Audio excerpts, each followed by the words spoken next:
While paddle boarding yesterday evening. Sure. Kenora OPP divers have located the body of a man on Lake of the Woods who disappeared while paddle boarding yesterday evening. Police.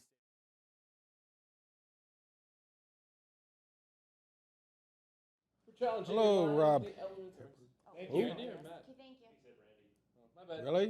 Yeah, you said Randy. Rhonda.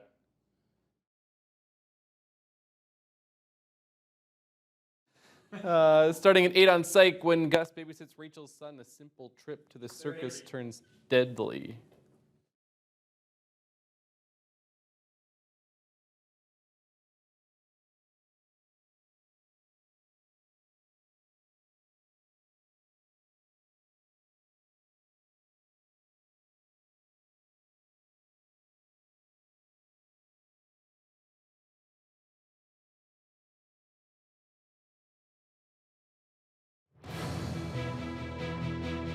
Local swimmers react to cliff jumping deaths.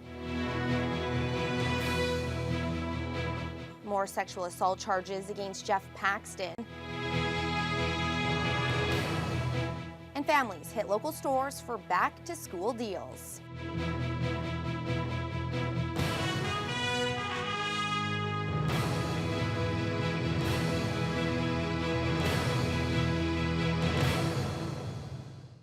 Good evening and thank you for joining us. Kenora OPP divers have located the body of a man on Lake of the Woods who disappeared while paddleboarding yesterday evening.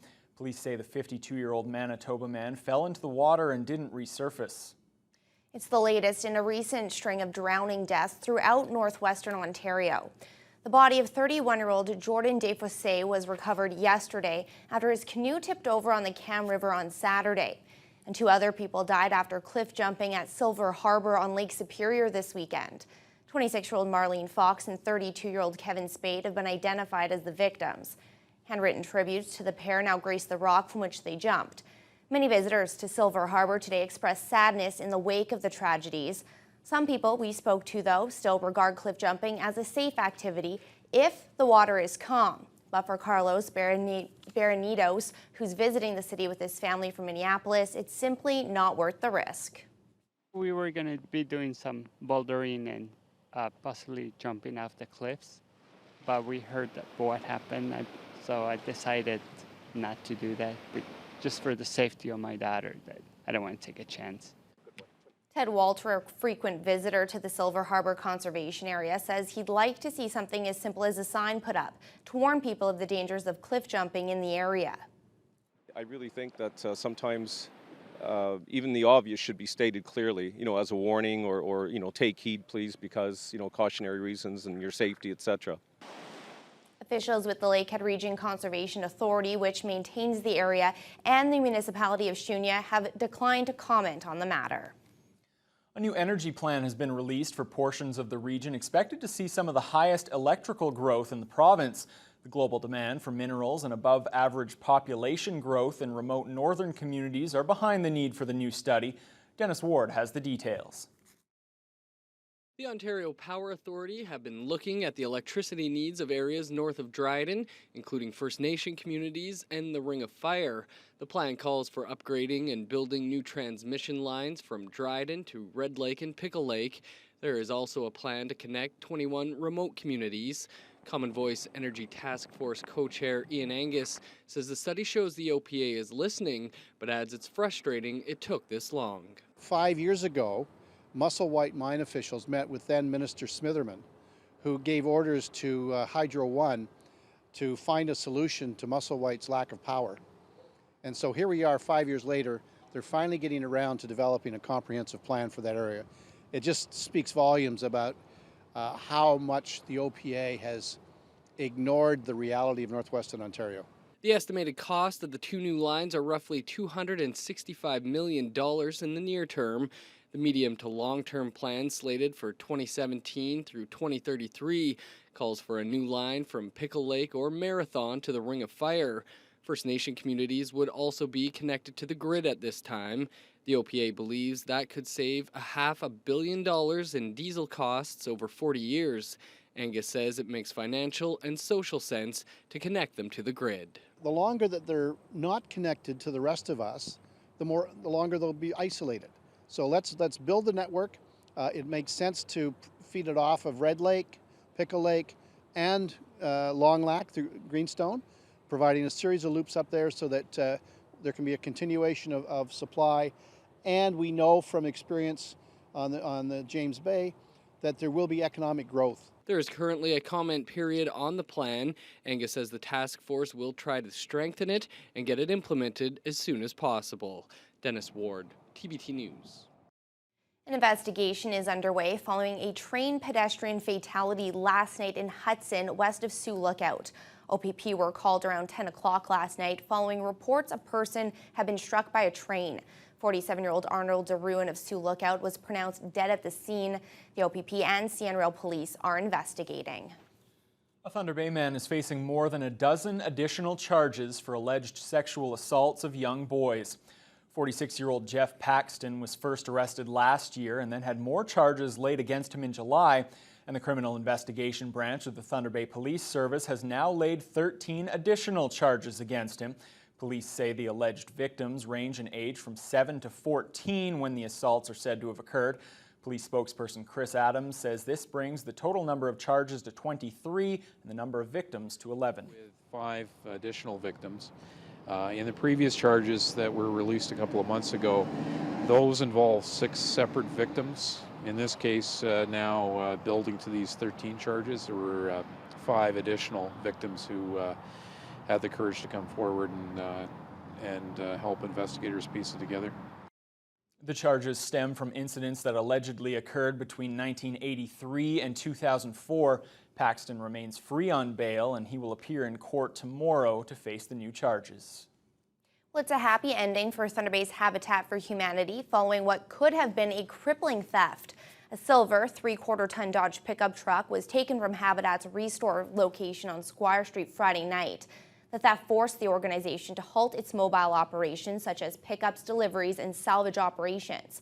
CEO Diane Mitchell says the truck was found last evening in the parking lot in the city's East End. It was in good shape with no apparent damage. Mitchell says she's thankful to have the truck back and in working condition, and she's extended thanks to the public for their support in finding the vehicle. Thunder Bay's 2 MPs are fired up over the Prime Minister's decision to request a proroguement of Parliament from the Governor-General. Many are calling it a distraction tactic as Harper is still under fire over the Senate expenses scandals. Nate Jones reports. There will be a new throne speech in the fall. Obviously, the House will be prorogued in anticipation of that. It's a move that Harper has used before. The announcement came Monday while the Prime Minister was in Whitehorse on a tour of the Northern Territories.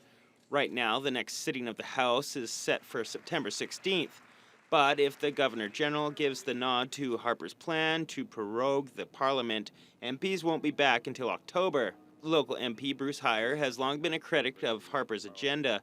He intends to ask the Governor-General not to prorogue the House and to take it a step further and dissolve the government. The Governor-General is a conservative, but he's also a man of integrity, and I hope this time he'll do the right thing. He'll say no to the bully. He'll make Mr. Harper take accountability for what has transpired, and for better or for worse, let's get back to work on September 16th. Many believe this is an attempt by the Conservative leadership to stall and somewhat distract Canadians from the Senate scandals. Some believe it could be the Prime Minister's office taking a break to refocus in time for a throne speech in the fall. Thunder Bay Rainy River MP John Rafferty says Harper's track record with prorogation is suspect. The last time, of course, everyone remembers, which was to avoid the government falling, and we were prorogued for a couple of months, and so Canadians just simply don't trust Mr. Harper to be doing it for the right reasons. Whether the Senate scandals will affect the Conservatives' grip on the government remains to be seen. Both Heyer and Rafferty believe that Canadians are suspicious of Harper's motives and that the truth will be told in the numbers. Nate Jones, TBT News. Well, it's that time of the year when students of all ages begin to wrap up their summer activities and begin getting ready for the start of a new school year. Local stores are filled with shoppers looking for the perfect binder or new backpack, but as Courtney Rutherford reports, it can be a pricey endeavor for the parents. Probably between $100 and $150. Meredith Mio, along with her 2 daughters, are filling up their carts quickly. Shopping for school supplies for 2 kids can ring up quite a bill. The schools her daughters attend have provided lists of things both girls need, and it adds up pretty quickly. It can get pretty expensive once you get all of the supplies that they need. It's not just pens and pencils. You have to worry about the binders and paper and highlighters and all kinds of things. It can get pretty pricey. According to a survey funded by the Bank of Montreal, the average Canadian spends close to $428 per child each year on school supplies. It doesn't come as a big surprise that stores like Walmart say it's their busiest time of year. Yeah, back to school is the second busiest shopping period of the year next to Christmas. The magic number now is 158. It means one mom will take 5 trips over the next 8 weeks to do her back to school shopping. Meanwhile, it's a similar story over at Staples. Pasquale Coclamiglio is the local general manager. He says the store boasts themselves to be the city's back-to-school expert, adding that they prepare for this time of year for months leading up, and they don't predict it slowing down anytime soon. Thunder Bay tends to be a late last-minute type shopping experience. They usually, starting mid-August to about mid-September, is absolutely very busy, very insane. That's typically when people shop. As for the Mio family, the total cost of their supplies was a little more than they expected. But the youngest member of their family isn't all that concerned. She says she's excited to just get back to school. Courtney Rutherford, TPT News. A pair of road closures for Thunder Bay drivers to know about. A portion of Pacific Avenue will be closed tomorrow from 7 a.m. to 5 p.m. between May Street and Simpson Street. The closure is necessary as Thunder Bay Hydro crews upgrade the power lines in the area. And the Pick River Bridge on the Trans-Canada Highway near Marathon is being closed for 1 hour on Thursday. The closure will take place from 10 a.m. until 11 a.m. Construction crews are doing repairs on the bridge, and there is no detour available. Graduating is a big moment in a person's life, no matter what age and no matter what level of education. 58 graduates and their families celebrated their educational achievements at the Fort William First Nation Community Center last night. It took Cheyenne Solomon 2 tries, but she finally finished high school. Cheyenne is one of 3 students celebrating her graduation from a general education development program. The 22-year-old dropped out of high school when she was younger. She said she never took it seriously until she had 2 children and realized the value of a good job. She says there were hard days juggling motherhood and school, but she's happy to call herself a graduate.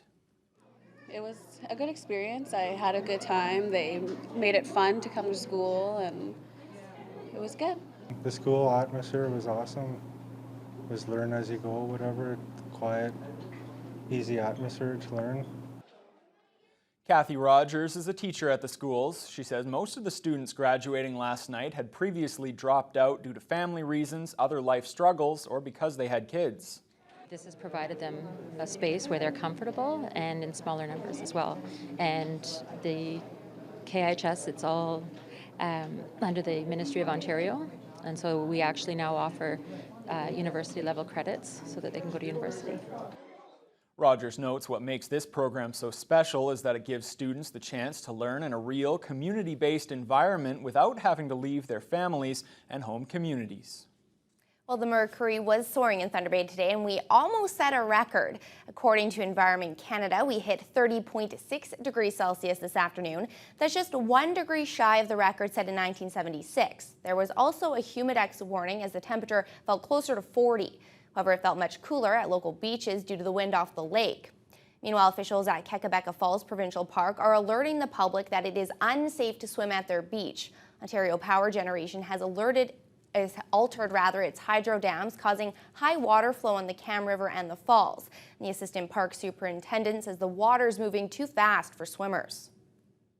So the signs were posted Monday morning. And we also put a beach advisory on our Park Reports website. So on the Ontario Parks website, it'll give the beach advisory. So we post signs at the beach, at the pay and display machine by the gatehouse. And the website advisory, and then our staff are also notified to inform visitors coming in that the beach is unsafe for swimming. The beach is expected to be closed until September. It's unfortunate. You could certainly use it today. Well, we definitely could. And You know, I don't say this very often, but Matt, I actually felt sorry for you last night. I heard you had to play softball in this Syrian weather, and for those who have to play baseball tonight, good luck. Yeah, you feeling sorry for me, Randy? I don't know if I've ever heard that one before, but yes, it was quite a bit warm last night, and it will remain that way this evening as well. But again, today's high, as you just heard in the previous story, we almost hit a record 31 degrees we got to today. Humidex of 40. Yes, it was scorching outside today. Hopefully you didn't get sunburnt, and hopefully you didn't spend too much time outside if you were in the pool or something like that, or swimming elsewhere. That wind gusted up to 36 kilometers an hour as well. But again, mainly sunny skies. As we have a look at what's happening across the region right now, those hot temperatures, yes, are just the same across the country. 32 in Dryden is your hot spot right now, but look at all the 30s all the way across the boards. Not so much. Greenstone 28, Marathon a little bit cooler at 21, Sault Ste. Marie down at 27. But I do have some severe thunderstorm watches and warnings to tell you about right now. Lake Nipigon, in the area, large hail, damaging winds, heavy rainfall possible with this storm. This is now a warning. The storm is actually in Fort Albany off of James Bay. So this is where the storm is right now, where meteorologists are tracking it. There's a warning as well, but Hearst, Kapuskasing are all under a severe thunderstorm watch as we speak right now. Thunder Bay tonight only going to be 18, so it's going to continue. That heat's going to continue to be warm tonight. Mostly cloudy. A possible thunderstorm we could see this evening, and that'll continue into tomorrow morning. That wind going to stay gusty up to 32 kilometers an hour. Tomorrow is where you see that really strong thunderstorms that we could see popping up in our city over the course of the region as well. And then also as we move into late into the week, that finally going to get some relief from that heat as the jet stream drops down, some cooler air coming down. But I will have more details on that coming up later in the news hour. Thanks a lot, Matt. Well, a Southern Ontario community stands behind the victim of a shocking display of intolerance. We'll have that story and more coming up for you right after the break. You selfishly put your kid outside every day and let him be nothing but a nuisance and a problem.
An Ontario community is rallying around the family of a 13-year-old autistic boy after his grandmother received an anonymous letter telling them to either leave the neighborhood or have the boy euthanized.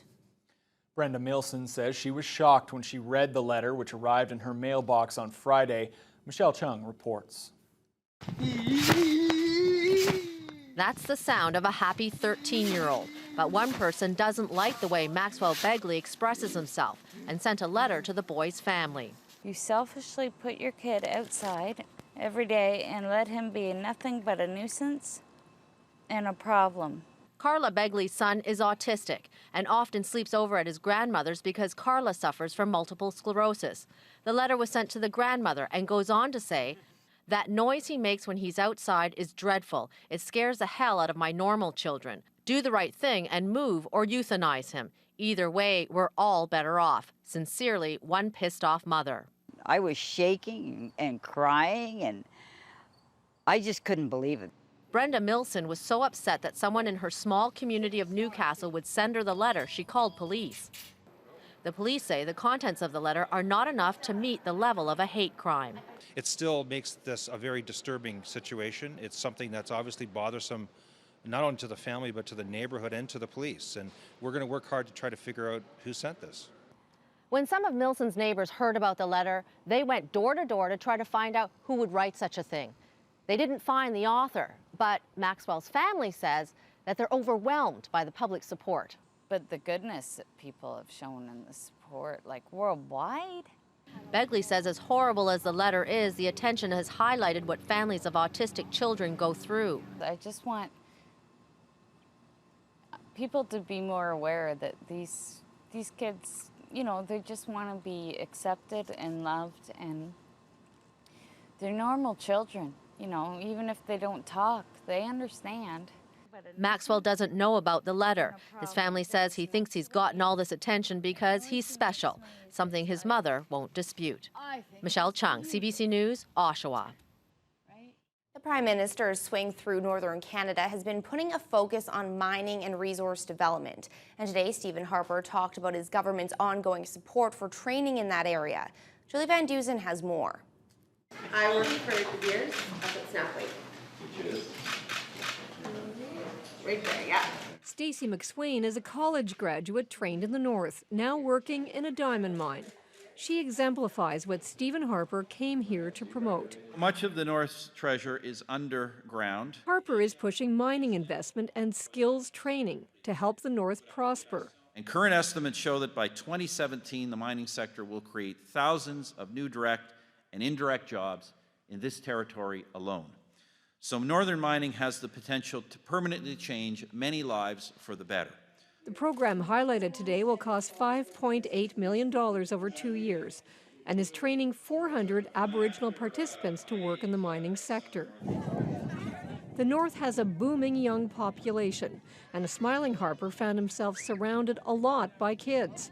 These ones crowded around the back of a Hercules posing for photos. I want to take umbrage with the preamble of the question. But Harper became testy when he was asked why he wasn't focusing as well on social problems that plague the North. This is direct support to people, including Aboriginal people in this territory, that will put them directly into jobs that will immediately benefit their lives. Meanwhile, the plan Harper revealed yesterday to prorogue Parliament continues to raise the ire of the opposition. He's hiding. He doesn't have the courage to face Parliament. And that's the problem with Stephen Harper. He's a bully. He always centralizes power. But when the time comes for him to answer for what he's been doing, he runs and he hides. Stephen Harper wants this trip north to put his government in a positive light. But it's clear that his decision to delay Parliament has given the opposition a new reason to criticize his government and question his leadership. Julie Van Dusen, CBC News, Ottawa.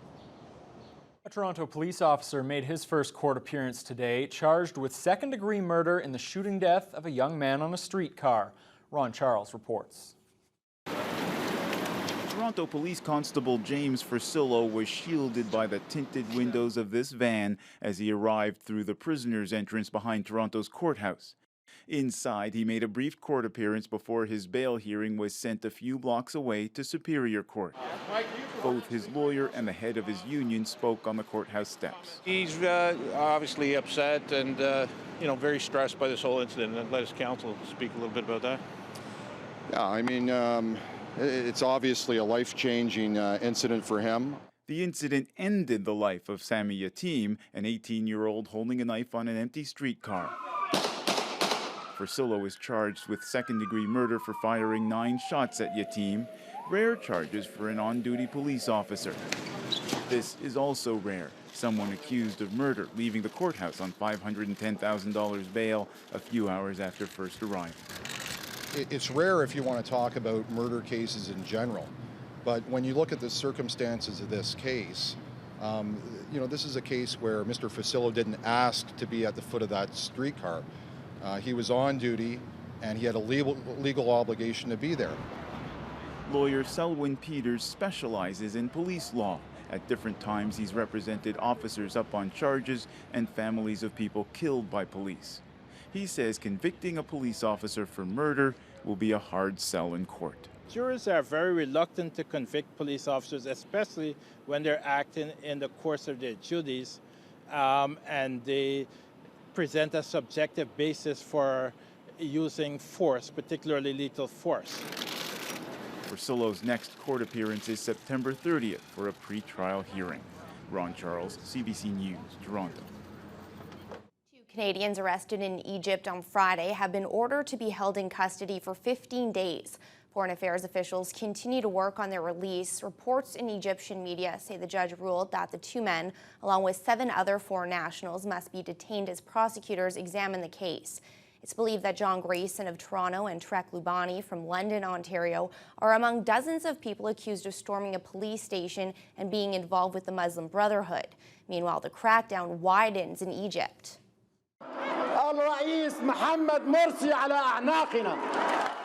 The country's army has detained the leader of the Muslim Brotherhood, Mohammed Badiya. He's accused of being involved in the June killing of 8 protesters outside in Cairo. He has been hiding since early last month, and his arrest is the latest step on the military's crackdown on the Brotherhood. He and his deputy are to go on trial later this month. The battle over religion in Quebec is heating up again. A newspaper report says the government wants to ban people from wearing religious symbols at hospitals, schools, and daycares. Catherine Cullen has the story. For Kathy Malas, this is no abstract political debate. She works in a hospital and has no intention of removing her headscarf, even if the government insists. Very hurtful. I'm very saddened to even think that government can have this kind of discourse. Is he thinking of the impact it has on people? Quebec's citizenship minister has been preparing what he calls a Charter of Quebec values. It was already expected it might ban members of the civil service from wearing visible religious symbols, all in the name of secularism and equality. I do think that equality between men and women, equality of all citizens, notwithstanding origin, mother tongue, religion, I do think these are important values. Today, a report in the Journal de Montréal says he would go even further, including public schools, daycares, and hospitals in the ban, along with government offices, police forces, and the courts. The government isn't denying the report, just saying it won't release its proposals to the public until next month. The topic is a familiar one to Quebecers. 5 years ago, the province held a public commission on religious accommodation. One of the men who chaired it calls this new potential extension of the ban monstrous. It just is a terrible move, a gratuitous move of exclusion, because they aren't going to do anybody any harm, by definition, if it's functionally okay. And they're just told that they can't be treated like everyone else in the society. It's not clear whether the minority government can pull off its reported plan. Today, opposition parties said they don't support what they read in the newspaper. There's also the question of whether such restrictions could withstand a legal challenge. Catherine Cullen, CBC News, Montreal. Kensington Palace has released the first official pictures of the royal rascal, Prince George, and the snaps are a rather informal family affair. In fact, it was the Duchess of Cambridge's father, Michael Middleton, who got behind the lens to capture the whole family: Prince William, Catherine, little George, as well as their black Cocker Spaniel Lupo and the Middleton family's golden retriever, Tilly. The pictures were taken in the garden of the couple's unofficial royal refuge, the Middleton family home in the small village of Bucklebury. Happy family. Yeah, good looking family. Let's take a look at the day's markets now. The TSX jumped 82 points to 12,670. The Dow slipped roughly 8 points to 15,200. And the Nasdaq gained 24 points to 36.13. The Canadian dollar closed at 96.26 cents US, down 4/10. Gold rose almost $7 to $1,372 an ounce, and crude fell $2 to close at $104.96 per barrel.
Well, the Toronto Blue Jays certainly need to start winning some games against AL East opponents. Randy, they were in New York today to take on the Yankees, and it's a place where they really haven't had a lot of sustained success. No, they had lost 9 in a row in New York, and they've won only 1 of 10 games against the Yankees this season. It's not so good. And when you do that, you're not going to get to the playoffs. Oh, the Blue Jays. No. Yes. Yeah. Before we get to the lowlights, because there are no highlights, Major League Baseball has suspended Red Sox pitcher Ryan Dempster 5 games for hitting Alex Rodriguez with a pitch over the weekend. And now to the lowlights. After a day off, the Jays hit the Bronx to battle the red-hot Yankees in a day-night double dip. New York entered the matinee game having won 7 of their last 10.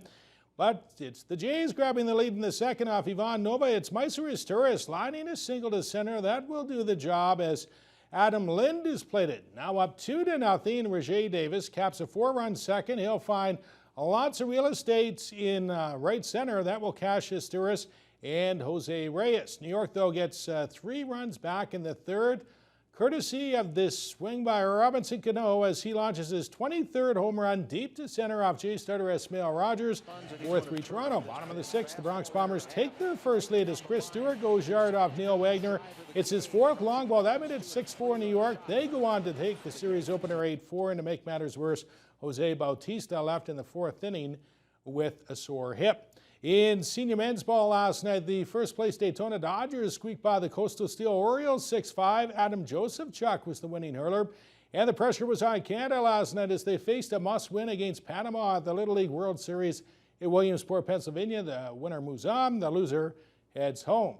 And in this one, not a good start for the Canadian reps from Nepean, Ontario, as Edgardo Rosales rings up Angus Adams for a solo shot to left center. Rosales with a 4 RBI game. Still in the second, Panama goes up by 3. Rafael Iseric hammers a pitch to right. It's misplayed by the right fielder. You could score it, a 2-run triple, 3-zip. Then Juan Crisp, no relation to Coco Crisp, does his part with a 2-run single up the gut. Panama put up 6 runs in the inning. Different pitcher, same result in the third. This time it's John Corneo hammering a 2-run double to left center. The road is officially on. Canada down by 9. This one finishes up 12-zip for Panama as John Mars Sanchez goes deep off Clay Surrett for a 2-run tater. Canada heads home with a 1-2 record. Panama takes on Taipei, China next. And the Anaheim Ducks will be without defenseman Sheldon Surrey for up to 6 months with a torn ligament in his wrist. Detroit has finally signed forward Gustav Nyquist to a new 2-year contract worth about $2 million. CFL news, Montreal Alouettes quarterback Anthony Calvillo officially won't play Thursday night at home against BC. He has a concussion. And in Winnipeg, Max Hall starts at quarterback against Hamilton Saturday. The Blue Bombers front office shuffle continued this past weekend with the firing of offensive coordinator Gary Croton. Russ Hobson fills you in. I mean, ultimately, it's my decision. This time, the buck stops with head coach Tim Burke, and it was him who had the final say in firing second-year offensive coordinator Gary Croton. Just lack of points. I mean, we just aren't scoring any points. We just weren't having enough success. You know, and I think we got to try a different approach. Croton came to the Bombers in 2012 with an extensive resume that included an NCAA national championship as offensive coordinator at LSU. But this season, the Bombers' offense ranks dead last in most of the important statistical categories, including points scored, where they're averaging a little under 22 points per game. We struggled on offense at times, and other times we had some good moments, but there wasn't a consistency that we needed, and I feel bad about that. Marcel Belfay has been given the unenviable task of getting the offense on track, and it's not exactly a great situation to walk into for the former Ticats head coach. I didn't want to do this position when I came here. This was not the reason I came here. I wanted to consult the rest of the season and try and help and make things better. You know, it's always a challenge coming in midstream. There's no magic button to just turn on the Bombers' offense, but the new OC has already seen a number of things he wants to change. I did see some disconnects as it relates to the CFL game. Some things that are just structurally CFL. I feel overall that, you know, we haven't necessarily had an identity. Russ Hobson, Global Sports. Well, this past weekend, the BC Lions unveiled some new threads, and it's safe to say they've hit the jackpot with their new third jerseys, and it seems fans have no problem shelling out $125 to get their hands on one. The only ones available are for custom is Lule, Harris, and Big Hill. Yeah, do you mind if I put you on hold a quick second? Thank you. BC Lions, please hold. It's been anything but business as usual at the BC Lions office. The first morning cup of coffee wasn't even finished before 80 more orders came in for the Lions' new futuristic third jersey. Never before has a new Lions jersey generated this kind of excitement, where the team's boardroom has been transformed into a makeshift Lions distribution center with wall-to-wall team gear. First off, at the stadium, we had a tremendous response. We basically sold out. We had a few sizes that weren't, but we basically sold out. Our partners, Reebok, we've been working on this for a number of months. They delivered in terms of getting us at least 750 to be able to be in a position to start selling. We're basically sold out. We have a second shipment on the way. So it's gone over extremely well. And like I say, the biggest thing is just the positive vibe it's created. The Lions have worn numerous helmets and uniforms over the years. It's a rite of passage in pro sports where a steady stream of new colors and new designs are introduced on what seems to be a fairly regular basis. This is just a small sampling of some of BC's. For the Lions, the matte black helmets and gunmetal gray jerseys were an instant hit on and off the football field. We have a motto we live behind that you have to look good to play good, and that's like if you're preaching in front of a whole congregation, you have to have a nice suit on to make sure everybody know you're the center of attention. So those uniforms, we were the center of attention, and we got the W, so that's all matters, and we got the win with it, so it felt good. I think it brought a whole another level of excitement to be able to put on something like that, all blacked out, black matte. Does it matter to a player what kind of uniform they wear, what it looks like? I think I think it does. You know, we don't want to say that it matters what we got on, but everybody wants to look good, you know, when they go out there and play. And, you know, you heard some things from Calgary, and, you know, they complimented us about the uniforms and they said we look nice. So we felt them. You know, we love them. We want to bring them back next game. We want those to be our permanent uniforms. We like them a lot. Michael Vick will start the season as the Philadelphia Eagles starting quarterback. And in preseason action last night, Ryan Benazzo was doing the happy dance as his Washington Redskins knocked off Pittsburgh 24-13. Little does Ryan know it's only preseason. RG3, by the way, didn't play in the preseason game. Now the plays of the week. Just knock over all the chairs. Yes. That's how you get a souvenir. Broke his bat. Soft liner just by Fister. Look at that play by Iglesias. Good! Ladies and gentlemen, that just happened. Young hits one high to left field. That one is caught by Grossman. Are you kidding me? All right, he got it. Now give it to the kid. Here's Brown from the 14-yard line. Tim Brown's got a seam at the sidelines. He goes. Tim Brown's got the kicker to beat. Brown in the middle of the field. Touchdown. Watch it!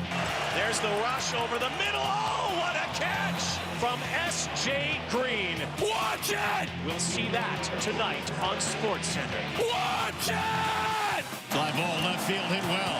Gordon back to the wall. He reaches and runs right into the left field wall. Oh my goodness, what a play by Gordon. The good news when you're up against him. Van Persie!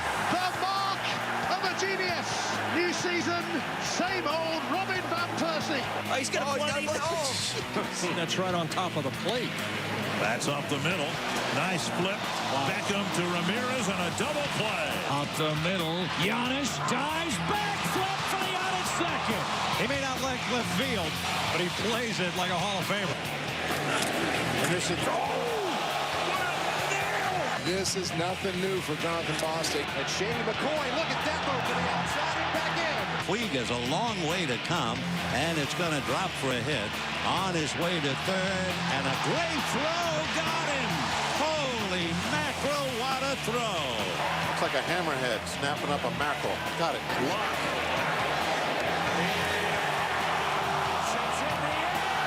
Caught for the touchdown by Reggie Wayne. You can't make it up. Thought I was watching the Bengals play there. How come you, fine catches at the end. How come you didn't have Leonard Hankerson's one-yard touchdown catch from my Redskins game last night? Because it was only preseason. And we won't do that in the regular season. And the Colts are better. Anyways, yes, to Teletalk on tonight, Global Thunder Bay, a double dip of NCIS. Here's your full lineup on Teletalk. Tonight on Global Thunder Bay, starting at 8, it's NCIS, and the team reacts to the murders of Ziva's father and Vance's wife. Then on NCIS Los Angeles, an investigation into sleeper agents could expose Sam's past. And at 10 on Elementary, a British criminal with ties to Sherlock's past shows up in New York. Over on CKPR Thunder Bay at 7:30, grab a cuppa with the gang from Coronation Street. Then at 8, Rick dances with Alice in Wonderland's Mad Hatter on the Rick Mercer Report. At 8:30 on 22 Minutes, illusionist David Blaine finds magic at Tim Hortons. And at 9 p.m., Bobby must keep a troubled rock star from falling apart on Arctic Air. Teletalk is brought to you by Points, the traffic ticket specialists.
So far, it's been a pretty less than ideal summer, but that's not the case this week, Matt. It's been absolutely beautiful. Some would even say too hot. I'm not one of those people. But. Yeah, it's tough to complain about that right now, that it'd be too hot at this point. But hey, something about me doing weather and somehow ends up being nice. So not saying anything anyways. Okay, again, as Holly just mentioned, today's high, 31 degrees. We got up to a humidex of 40 as well today. I had this earlier, but a very hot day in Thunder Bay and the surrounding region, but that humidity and all of that heat is causing some instability. Details on that in a couple of seconds, but again, a mainly sunny day. Let's look at what's happening across the country right now. Vancouver, 21 degrees, mainly sunny skies. Prince George, a little bit cooler at 17. Edmonton and Calgary, both 20, 22 degrees respectively. As we move into the Maritimes, 21 and 23. Regina, a little bit more cloud cover in Saskatchewan right now, but Winnipeg, 28. And up in Churchill, 18 degrees. Sorry, check that. So a little bit cooler up in Churchill. But you see that heat that's coming up from the States as we move down to Toronto, 27. Ottawa, Montreal, 28. Quebec City, 27. So Southern Ontario also benefiting from those warmer temperatures right now as well, and some of that beautiful weather.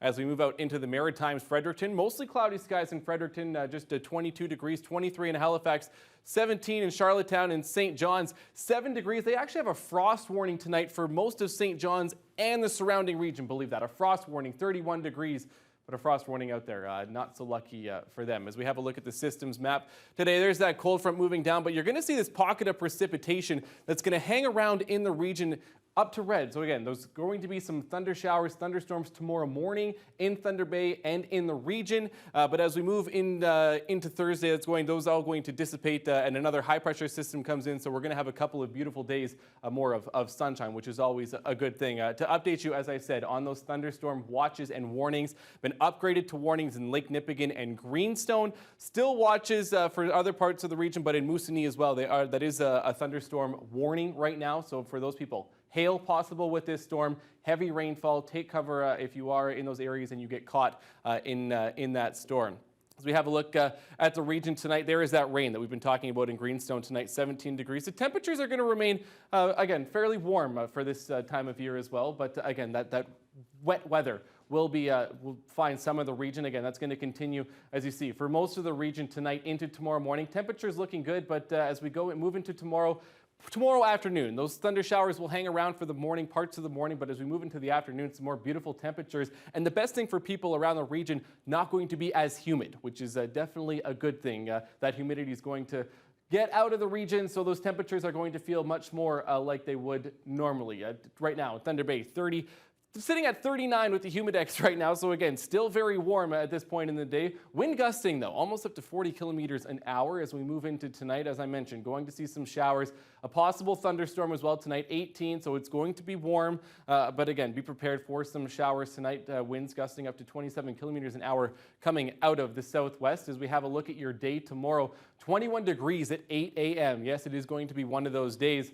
Tomorrow around noon, 24 degrees, and then 27 by late in the afternoon tomorrow. But again, not as humid. That's the one thing to remember, I think, at this point. And for the next few days, not going to be as much humidity in the air as we've seen today and the past previous days. As we have, again, look, 60% chance of showers. That's going to be in the morning as well. Those showers will dissipate towards tomorrow afternoon, but there is a UV index of 7 tomorrow as well. Thursday, 24, mostly sunny skies. Friday, again, similar temperatures, and we're going to be right around partly cloudy. Going to drop down a little bit cooler, though, those first couple of days as you saw that cold front move through.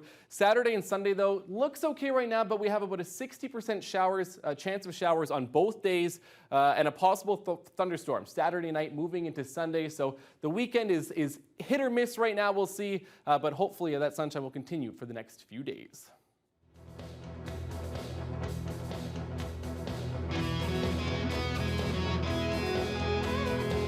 It's time to visit the Thunder Bay and District Humane Society shelter, and tonight Fiona Gardner introduces us to a 2-year-old lab mix.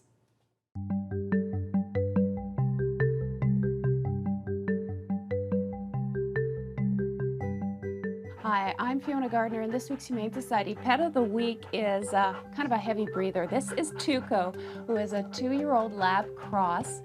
Now, Tuco here has a lot of energy. He is looking for a home where you want to spend a lot of time with him running and playing and really working with them. He pulls a little bit on a leash, but he's basically a very gentle boy. He is not a fan of cats. In fact, he thinks they are the enemy. So let's keep him away from the felines. But kids would love to play with this boy. Come meet Tuco today at the Humane Society. Your Pet of the Week has been brought to you by Thunder Pet. Expert advice and high-quality pet food within your budget. Well, when you're driving a vehicle at night, you're typically on the lookout for other cars on the road. Sometimes deer wander on the road. We're not typically on the lookout for fireworks exploding at street level. But if this next story tells us anything, maybe we should be. Stay with us.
Well, it seemed like a quiet nighttime ride for this motorcyclist in England when suddenly a firework shot into the street.